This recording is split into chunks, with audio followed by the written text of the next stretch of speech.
বিজেপিৰ বিটিআৰ অভিযান কোকৰাঝাৰ জিলাত মুখ্যমন্ত্ৰীৰ নিৰ্বাচনী সভা কচুগাঁৱৰ বিজেপিৰ বিজয় সংকল্প সভাত মুখ্যমন্ত্ৰী বিটিসি নিৰ্বাচনক লৈ বিজেপিৰ ব্যাপক প্ৰস্তুতি নিৰ্বাচন ঘোষণাৰ পূৰ্বে মুখ্যমন্ত্ৰী ডক্টৰ হিমন্ত বিশ্ব শৰ্মাই সমষ্টিভিত্তিক সভাত অংশগ্ৰহণ কৰিছে কোকৰাঝাৰৰ কচুগাঁও পৰিষদীয় সমষ্টিভিত্তিক বিজয় সংকল্প সভা অনুষ্ঠিত হয় কোকৰাঝাৰ জিলা বিজেপিৰ উদ্যোগত অনুষ্ঠিত বিজয় সংকল্প সভাত মুখ্যমন্ত্ৰী ডক্টৰ শৰ্মাই বিটিআৰত বিজেপিক অধিক শক্তিশালী কৰিবলৈ আহ্বান জনায় বিটিসি গঠন হোৱা 22 বছৰ হৈ গল কিন্তু আজিলৈকে বিটিআৰৰ মানুহৰ সমস্যা সমাধান নোহোৱাত উদ্বেগ প্ৰকাশ কৰে মুখ্যমন্ত্ৰীয়ে বিটিআৰবাসীৰ সমস্যা সমাধান হোৱা নাই কিয় প্ৰশ্ন মুখ্যমন্ত্ৰীৰ 2003 চনত বিটিআৰ গঠন হ'ল আজি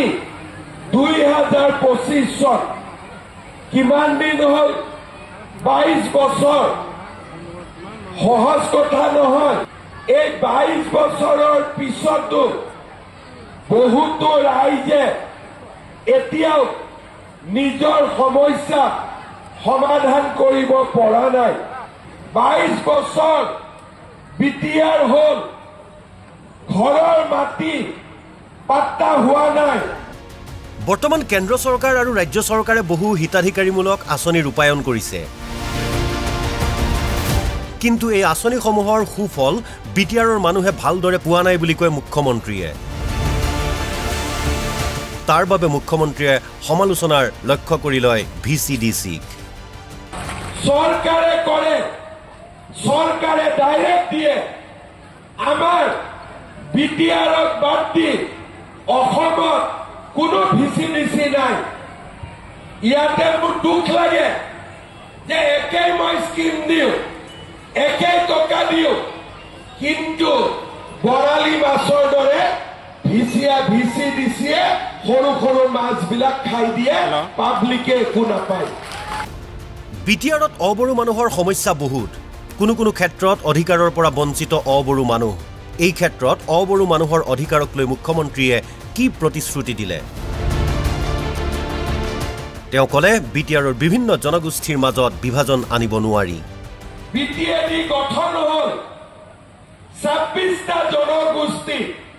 বিটিআৰত সোমাই গল বিটিআৰত সব সোমাই গল এতিয়া আমি তা কেনেকে ভাগিম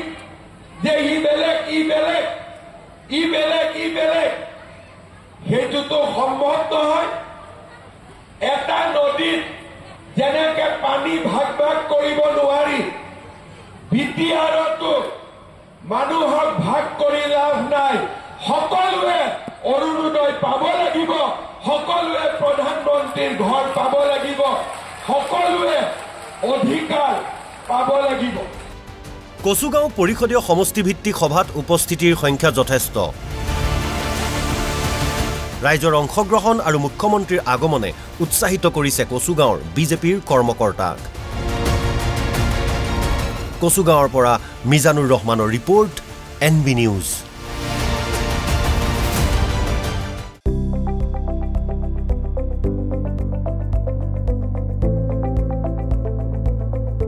NB নিউজ সহজ সৰল ভাষাত নৱভাৰতৰ কথা